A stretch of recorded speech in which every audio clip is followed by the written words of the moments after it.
Ta konferenca bo imela zelo ugledne predavatelje in take konference so še bolj potrebne, kadar je kriza, kot jo ni, ker se moramo nekaj naučiti od uspešnih podjetnikov in pa od tistih, ki nekaj vejo, kaj bojo naredili, da bojo še bolj uspešni. Častni pokrovitelj te konference je akademik dr. Jože Trontelj.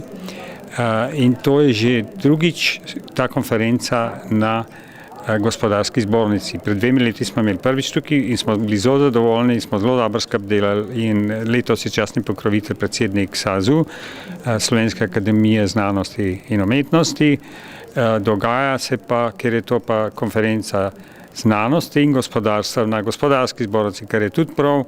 To se pravi, gospod Trontelj je tudi predsednik Inštituta za etiko novoustanovljenega in nam bo tudi nekaj o tem povedal, o poslovni etiki. Potem drug uvodni predavatelj bo Hribar Milič, vaš predsednik gospodarske zbornice kot gostitelj. Potem bo prva tema prvega dneva bo o okolju, o konserviranju energije in tako naprej. To je in kako se da tudi na ta način podjetja lahko zelo veliko služijo, če se usmerijo v varovanje okolja in pa v tako industrijo. To že moj sin, ki je 12 let več ve, kako moramo šparati in kako se da zaslužiti z tako industrijo. Potem so pa 3 sklopi drugi dan, ki so namenjeni vsi srednjim in malim podjetjem. Namreč v Evropi je to ena od srednjih tem. Eureka je eden od projektov, ki naj bi povezoval preko mej mala in srednja podjetja. Mala in srednja podjetja v Evropi proizvedejo preko 60% dodatne vrednosti, več kot polovico bruto proizvoda.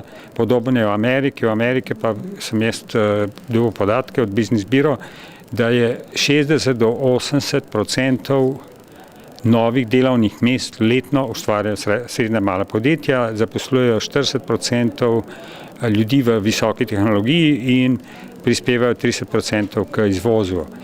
Ta tema je izredno pomembna, ker pri nas in mnogih deželah, tudi v Evropi to poudarjajo, je zakonodaja prirejena na velika državna ali pa velika podjetja, medtem ko mala podjetja morajo biti dinamična, morajo biti hitra, ne smejo biti preveč obremenjena z davki in preveč birokracije jih duši. In tudi to bomo danes slišali, imamo pa nekaj Akrapovič, Mik Celje, še nekaj drugih izrednih podjetij, potem je Marko Kajzer, obrtnik, leta 2012 bo govoril. In to so podjetniki, ki so uspeli kljub težkim pa nenormalnim razmeram v Sloveniji in nam bojo povedali, kako so lahko še bolj uspešni, da še več izvozijo pa za nas naredijo, kar bo dobro za vse nas.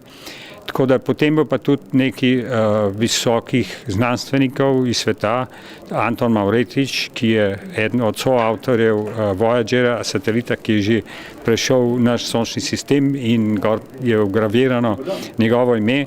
Tako da ko bojo eni drugi Marsovci najdli ta satelit, bo rekli, ja, Slovenci so bili pa pametni čas, potem bo Dušan Petrač potem bo direktor Kemijskega inštituta Jamnik, ki je, ta Kemijski inštitut je svetovno, je naredil nekaj svetovnih inovacij, zelo uspešen. To se pravi, imamo zelo ugledne goste in se veselimo tega, da zopet sodelujemo skupaj z gospodarsko zbornico.